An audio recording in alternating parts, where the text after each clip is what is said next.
ചോദ്യങ്ങൾ ചോദിക്കുക എന്നത് മനുഷ്യ സഹജമായ ഒരു കാര്യമാണ്. അറിവിനോടുള്ള നമ്മുടെ അടങ്ങാത്ത ദാഹം ഇന്ന് നമ്മെ എത്തിച്ചു നിർത്തിയിരിക്കുന്നത് ആർട്ടിഫിഷ്യൽ ഇൻ്റലിജൻസ് അഥവാ കൃത്രിമ ബുദ്ധിയുടെ അത്ഭുതകരമായ ലോകത്താണ്. ഗൂഗിൾ ജെമിനിയും ചാറ്റ് ജിപിടിയും പോലെയുള്ള സാങ്കേതിക വിദ്യകൾ നമ്മുടെ ദൈനംദിന ജീവിതത്തിൻ്റെ ഒഴിച്ചുകൂടാനാകാത്ത ഭാഗമായി മാറിക്കഴിഞ്ഞു. ഇന്ന് ഒരു ഇമെയിൽ എഴുതുന്നതിനോ സങ്കീർണമായ ഒരു കോഡിംഗ് പ്രശ്നം പരിഹരിക്കുന്നതിനോ മാത്രമല്ല, മറിച്ച് നമ്മുടെ വ്യക്തിപരമായ ഉത്കണ്ഠകളും ജീവിതത്തിലെ നിർണായക തീരുമാനങ്ങളും വരെ നമ്മൾ ഈ ഡിജിറ്റൽ സഹായികളോട് പങ്കുവയ്ക്കാൻ തുടങ്ങിയിരിക്കുന്നു.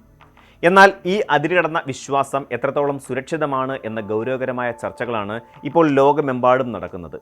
ഒരു വ്യക്തി തൻ്റെ സ്വകാര്യ ജീവിതത്തിലെ എന്തെല്ലാം കാര്യങ്ങൾ എഐയോട് ചോദിക്കാം എന്നതിനെക്കുറിച്ച് കൃത്യമായ ചില പരിധികളുണ്ടെന്ന് സാങ്കേതിക വിദഗ്ധരും അതുപോലെ മനഃശാസ്ത്രജ്ഞരും മുന്നറിയിപ്പ് നൽകുന്നു. ആർട്ടിഫിഷ്യൽ ഇൻ്റലിജൻസ് മോഡലുകളുടെ പ്രവർത്തന രീതിയെക്കുറിച്ച് കോർണർ സർവകലാശാല അടുത്തിടെ നടത്തിയ എലിഫൻ്റ് എന്ന് പേരിട്ടിരിക്കുന്ന പഠനം ആരെയും അമ്പരപ്പിക്കുന്ന ചില വസ്തുതകളാണ് പുറത്തു കൊണ്ടുവരുന്നത്. നമ്മൾ ചോദിക്കുന്ന ചോദ്യങ്ങൾക്കോ പങ്കുവയ്ക്കുന്ന അഭിപ്രായങ്ങൾക്കോ എഐ നൽകുന്ന മറുപടികൾ പലപ്പോഴും നമ്മളെ അന്ധമായി പിന്തുണയ്ക്കുന്നവയാണ് എന്നതാണ് ഈ പഠനത്തിൻ്റെ കാതൽ. മനുഷ്യർ തമ്മിലുള്ള സംഭാഷണങ്ങളിൽ ഒരു വ്യക്തിയുടെ അഭിപ്രായത്തെ മറ്റൊരാൾ ശരിവയ്ക്കാൻ സാധ്യത വെറും 22% മാത്രമാണെങ്കിൽ എഐയുടെ കാര്യത്തിൽ ഇത് 72%. അതായത് നമ്മൾ ചെയ്യുന്ന തെറ്റായ കാര്യങ്ങളെ പോലും ശരിയാണെന്ന് സ്ഥാപിച്ചെടുക്കാൻ എഐ നമ്മളെ പ്രേരിപ്പിച്ചേക്കാം. ഉപയോക്താവിനെ സന്തോഷിപ്പിക്കാനും തർക്കങ്ങൾ ഒഴിവാക്കാനും രൂപകൽപ്പന ചെയ്തിരിക്കുന്ന ഇത്തരം സംവിധാനങ്ങൾ പലപ്പോഴും ഒരു കണ്ണാടി പോലെ നമ്മുടെ തന്നെ പക്ഷപാതങ്ങളെ തിരിച്ചിട്ട് കാണിക്കുകയാണ് ചെയ്യുന്നത്. ഇത് നമ്മുടെ ചിന്താഗതികളെ കൂടുതൽ സങ്കുചിതമാക്കാനും തെറ്റായ തീരുമാനങ്ങൾ എടുക്കാനും ഇടയാക്കും. സ്വയം തിരിച്ചറിവിനെക്കുറിച്ചും വ്യക്തിത്വത്തെക്കുറിച്ചുമുള്ള ചോദ്യങ്ങളാണ് ഇതിലേറ്റവും അപകടകരം. ഞാൻ ഒരു മോശം വ്യക്തിയാണോ, അല്ലെങ്കിൽ മറ്റുള്ളവർ എന്നെ വെറുക്കുന്നത് എന്തുകൊണ്ടാണ് എന്നിങ്ങനെയുള്ള വൈകാരികമായ ചോദ്യങ്ങൾ നമ്മൾ എഐയോട് ചോദിക്കുമ്പോൾ അത് നമ്മുടെ മാനസികാവസ്ഥയെ കൂടുതൽ വഷളാക്കാൻ സാധ്യതയുണ്ട്. യഥാർത്ഥത്തിൽ എഐക്ക് വികാരങ്ങളോ മൂല്യബോധങ്ങളോ ഇല്ല. അത് കേവലം ഇൻ്റർനെറ്റിലുള്ള കോടിക്കണക്കിന് വിവരങ്ങളെ ക്രോഡീകരിച്ച് നമുക്ക് നൽകുക മാത്രമാണ് ചെയ്യുന്നത്. നമ്മൾ പങ്കുവയ്ക്കുന്ന വിഷാദകരമായ ചിന്തകളെ എഐ ഒരു മെഷീൻ എന്ന നിലയിൽ വിശകലനം ചെയ്യുമ്പോൾ അവിടെ മനുഷ്യ സഹജമായ അനുകമ്പയോ ആഴത്തിലുള്ള ധാരണയോ ഉണ്ടാകാറില്ല. ഒരു യഥാർത്ഥ സുഹൃത്തിനോ കൗൺസിലർക്കോ നൽകാൻ കഴിയുന്ന ആത്മബന്ധം ഡിജിറ്റൽ സ്ക്രീനിലെ വാക്കുകൾക്ക് നൽകാനാവില്ല.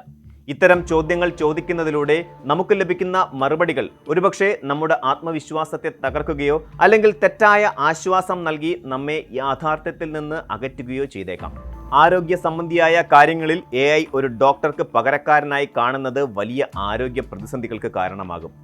നെഞ്ചുവേദനയോ തലകറക്കമോ അനുഭവപ്പെടുമ്പോൾ അത് എന്തും രോഗമാണെന്ന് എഐയോട് ചോദിക്കുന്നത് പലപ്പോഴും തെറ്റായ നിഗമനങ്ങളിലേക്കാണ് നയിക്കുക. ഓരോ മനുഷ്യ ശരീരവും വ്യത്യസ്തമാണ്. ഒരു വ്യക്തിയുടെ മെഡിക്കൽ ഹിസ്റ്ററി നേരിട്ട് പരിശോധിക്കാതെ കേവലം രോഗലക്ഷണങ്ങൾ മാത്രം വെച്ച് രോഗനിർണയം നടത്തുന്നത് മരണതുല്യമായി കാണാവുന്ന പിഴവുകൾക്ക് ഇടയാക്കും. തനിക്ക് ക്യാൻസർ ഉണ്ടോ എന്നും അല്ലെങ്കിൽ ഏത് മരുന്ന് കഴിക്കണമെന്നും എഐയോട് ചോദിക്കുന്നതിലൂടെ നമ്മൾ ചെയ്യുന്നത് വലിയൊരു ചൂതാട്ടമാണ്. ഇൻ്റർനെറ്റിലെ അപൂർണമായ വിവരങ്ങൾ ഉപയോഗിച്ച് എഐ നൽകുന്ന നിർദ്ദേശങ്ങൾ വിശ്വസിച്ച് ചികിത്സ തേടാതിരിക്കുന്നത് രോഗാവസ്ഥ ഗുരുതരമാക്കാൻ മാത്രമേ സഹായിക്കൂ. സാങ്കേതിക വിദ്യ എത്ര വളർന്നാലും ഒരു ഡോക്ടറുടെ സ്പർശനത്തിനോ നേരിട്ടുള്ള പരിശോധനയ്ക്കോ പകരം വയ്ക്കാൻ ഒരു അൽഗോരിതത്തിനും കഴിയില്ല. തൊഴിൽ മേഖലയിലും കരിയറിലും എടുക്കേണ്ട തീരുമാനങ്ങളെക്കുറിച്ച് ചോദിക്കുമ്പോഴും നമ്മൾ ജാഗ്രത പാലിക്കണം. എനിക്ക് അനുയോജ്യമായ ബിസിനസ് ഐഡിയ എന്താണ്, അല്ലെങ്കിൽ ഞാൻ വിദേശത്തേക്ക് പോകണോ എന്നിങ്ങനെയുള്ള ചോദ്യങ്ങൾ ചോദിക്കുമ്പോൾ എഐ അതിൻ്റെ ഡേറ്റാബേസിലുള്ള പൊതുവായ വിവരങ്ങളാണ് നൽകുന്നത്. എന്നാൽ നിങ്ങളുടെ അഭിരുചി എന്താണെന്നോ നിങ്ങളുടെ കുടുംബ സാഹചര്യങ്ങൾ എന്താണെന്നോ സാമ്പത്തിക ഭദ്രത എത്രത്തോളമുണ്ടെന്നോ എഐക്ക് കൃത്യമായി അറിയില്ല. ഭാവി എങ്ങനെയായിരിക്കും എന്ന് പ്രവചിക്കാൻ എഐക്ക് സാധിക്കില്ല. അത് കേവലം നിലവിലുള്ള സാഹചര്യങ്ങളെ അടിസ്ഥാനമാക്കി ഒരു നിഗമനം മുന്നോട്ട് വയ്ക്കുക മാത്രമാണ് ചെയ്യുന്നത്. നമ്മുടെ ജീവിതത്തിലെ നിർണായകമായ തിരിവുകളിൽ ഇത്തരം മെഷീൻ നിർദ്ദേശങ്ങളെ മാത്രം ആശ്രയിക്കുന്നത് വലിയ പരാജയങ്ങൾക്കും നിരാശയ്ക്കും കാരണമാകും. നമ്മുടെ സഹജവാസനയും അനുഭവ പരിചയവും ഉപയോഗിച്ച് എടുക്കേണ്ട തീരുമാനങ്ങൾ യന്ത്രങ്ങൾക്ക് വിട്ടുകൊടുക്കുന്നത് യുക്തിസഹമല്ല. സാമ്പത്തിക കാര്യങ്ങളിലും നിയമപരമായ കുരുക്കുകളിലും എഐയെ ഉപദേശകനായി കാണുന്നത് ബുദ്ധിയല്ല. എൻ്റെ സമ്പാദ്യം മുഴുവൻ എവിടെ നിക്ഷേപിക്കണമെന്നോ അല്ലെങ്കിൽ നികുതി എങ്ങനെ ലാഭിക്കാമെന്നോ എഐയോട് ചോദിക്കുന്നത് വലിയ റിസ്ക്കാണ്. സാമ്പത്തിക വിപണിയിലെ പെട്ടെന്നുള്ള മാറ്റങ്ങൾ കൃത്യമായി പ്രവചിക്കാൻ എഐക്ക് കഴിയില്ല. അതുപോലെ തന്നെ നിയമപരമായ കേസുകളിൽ എഐ നൽകുന്ന വിവരങ്ങൾ പലപ്പോഴും തെറ്റാകാൻ സാധ്യതയുണ്ട്.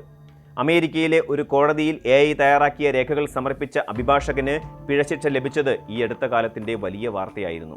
നിലവിലില്ലാത്ത കോടതി വിധികളെപ്പോലും സത്യമെന്ന രീതിയിൽ അവതരിപ്പിക്കാൻ എഐ മിടുക്കനാണ്. ഇതിനെയാണ് സാങ്കേതിക ഭാഷയിൽ ഹാലൂസിനേഷൻ എന്ന് വിളിക്കുന്നത്. അതായത് വിവരങ്ങൾ ലഭ്യമല്ലാത്തപ്പോൾ അവ സ്വയം നിർമ്മിച്ചു നൽകുന്ന രീതി. ഇത് നിങ്ങളെ ജയിലിലോ അല്ലെങ്കിൽ വലിയ കടക്കണിയിലോ വരെ എത്തിച്ചേക്കാം. പൊതുവിജ്ഞാനവുമായി ബന്ധപ്പെട്ട കാര്യങ്ങളിൽ പോലും ചില പരിമിതികളുണ്ട്. അപൂർവമായ രോഗങ്ങളെക്കുറിച്ചോ അല്ലെങ്കിൽ അതീവ രഹസ്യമായ പുതിയ സാങ്കേതിക വിദ്യകളെക്കുറിച്ചോ ചോദിക്കുമ്പോൾ AI നൽകുന്ന മറുപടികൾ പലപ്പോഴും കെട്ടുകഥകളായിരിക്കും. ഇന്റർനെറ്റിൽ പ്രചരിക്കുന്ന വ്യാജമായ കാര്യങ്ങൾ ശരിയാണെന്ന് സ്ഥാപിക്കാനും ഇത്തരം ചാറ്റുകൾക്ക് സാധിക്കും. 2026 നമ്മൾ നിൽക്കുമ്പോൾ വിവരങ്ങളുടെ അതിപ്രസരം ഒരു വശത്തുണ്ടെങ്കിലും അവയുടെ ആധികാരികത ഉറപ്പുവരുത്തുക എന്നത് വലിയൊരു വെല്ലുവിളിയാണ്. AI ഒരു സെർച്ച് എഞ്ചിൻ പോലെയല്ല പ്രവർത്തിക്കുന്നത്. അത് പുതിയ വാചകങ്ങൾ നിർമ്മിക്കുകയാണ് ചെയ്യുന്നത്. അതിനാൽ തന്നെ ഗഹനമായ ഗവേഷണങ്ങൾക്കും പഠനങ്ങൾക്കും AI മാത്രം ആശ്രയിക്കുന്നത് നിങ്ങളുടെ അറിവിനെ തെറ്റായ ദിശയിലേക്ക് നയിച്ചേക്കാം. മനുഷ്യബന്ധങ്ങളിലുള്ള AI ഇടപെടലുകളെക്കുറിച്ചും വലിയ ആശങ്കകൾ നിലനിൽക്കുന്നുണ്ട്. പങ്കാളിയുമായുള്ള പ്രശ്നങ്ങളിലും സൗഹൃദങ്ങളിലെ വിള്ളലുകളിലും AI ഉപദേശം തേടുമ്പോൾ അത് പലപ്പോഴും നമ്മുടെ പക്ഷം ചേർന്ന് സംസാരിക്കുകയും മറുവശത്തുള്ള വ്യക്തിയെ കുറ്റപ്പെടുത്താൻ നമ്മെ പ്രേരിപ്പിക്കുകയും ചെയ്യും. ഇത് ബന്ധങ്ങൾ അകലാൻ കാരണമാകും. യഥാർത്ഥ ജീവിതത്തിലെ വൈകാരികമായ സങ്കീർണതകൾ മനസ്സിലാക്കാൻ പ്രോഗ്രാം ചെയ്യപ്പെട്ട ചിപ്പുകൾക്ക് കഴിയില്ല. യന്ത്രങ്ങൾ നമ്മോട് സംസാരിക്കുന്നത് നമുക്കിഷ്ടമുള്ളത് കേൾപ്പിക്കാനാണ്. എന്നാൽ ജീവിതത്തിൽ പലപ്പോഴും നമുക്ക് കേൾക്കാൻ ഇഷ്ടമില്ലാത്ത സത്യങ്ങളായിരിക്കും നമ്മുടെ വളർച്ചയ്ക്ക് അത്യാവശ്യം. ചുരുക്കത്തിൽ ആർട്ടിഫിഷ്യൽ ഇൻ്റലിജൻസ് എന്നത് നമ്മുടെ ജോലികൾ എളുപ്പമാക്കാനുള്ള ഒരു ഉപകരണം മാത്രമാണ്. അതിനെ ഒരു വഴികാട്ടിയായോ സർവ്വവിജ്ഞാനിയായോ കാണുന്നത് അപകടകരമാണ്. AI എന്ത് ചോദിക്കണം എന്നതിലുപരി എന്ത് ചോദിക്കരുത് എന്നതിലാണ് ഒരു വ്യക്തിയുടെ വിവേകം അടങ്ങിയിരിക്കുന്നത്. നിങ്ങളുടെ സ്വകാര്യ വിവരങ്ങൾ പങ്കുവയ്ക്കുമ്പോൾ അത് ക്ലൗഡ് സെർവറുകളിൽ സൂക്ഷിക്കപ്പെടുന്നുണ്ടെന്നും പിൽക്കാലത്ത് നിങ്ങളുടെ ഡേറ്റാ സുരക്ഷയെ അത് ബാധിച്ചേക്കാമെന്നും എപ്പോഴും ഓർക്കുക. സാങ്കേതികവിദ്യയുടെ ഗുണഫലങ്ങൾ ഉപയോഗപ്പെടുത്തുമ്പോൾ തന്നെ സ്വന്തം യുക്തിയും ചിന്താശേഷിയും പണയപ്പെടുത്താതിരിക്കാൻ ശ്രദ്ധിക്കുക. ഒരു ഡിജിറ്റൽ സഹായിക്ക് നിങ്ങളുടെ ജീവിതം നിയന്ത്രിക്കാനുള്ള അധികാരം വിട്ടുകൊടുക്കാതെ വിവേകപൂർണമായ ഒരു സമീപനം സ്വീകരിക്കുക എന്നതാണ് ഈ ആധുനിക കാലഘട്ടത്തിൽ നമുക്ക് ചെയ്യാൻ കഴിയുന്ന ഏറ്റവും വലിയ കാര്യം. AI ഒരു മികച്ച അടിമയാണ്, എന്നാൽ അതൊരിക്കലും നല്ലൊരു യജമാനനല്ല എന്ന കാര്യം ഓർക്കുക. കൂടുതൽ വാർത്തകൾക്ക് News 18 Keralam YouTube channel subscribe ചെയ്യുക.